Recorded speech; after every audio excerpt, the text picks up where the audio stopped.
Well, we'll take a very strong and credible position to Paris, and it will build on the strong and credible work in emissions reduction that's already been achieved here in Australia. This government doesn't get enough credit. Australia doesn't get enough credit for the emissions reduction work that we've already done.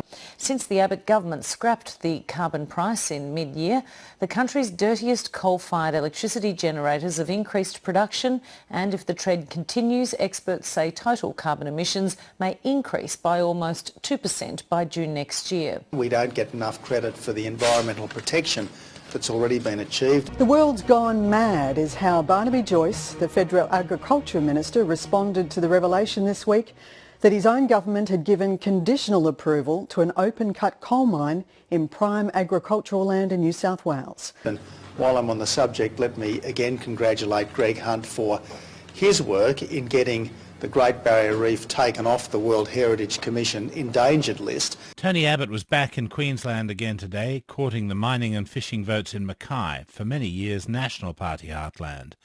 Mr Abbott has promised to put a hold on the Commonwealth declaring any more marine protected areas around Australia's coast. It went on because the Labor government, the Rudd-Gillard government, didn't adequately manage the protection of the reef. It's gone off because this government, the Abbott government, with Greg Hunt as Environment Minister, has much better managed this, and we've very successfully worked with the Queensland government to bring this about. So we'll take a strong and credible position to the climate change conference later in the year. Tony Abbott has previously described wind farms as visually awful. Do you still believe they're visually awful? The point is that this government supports renewable technology.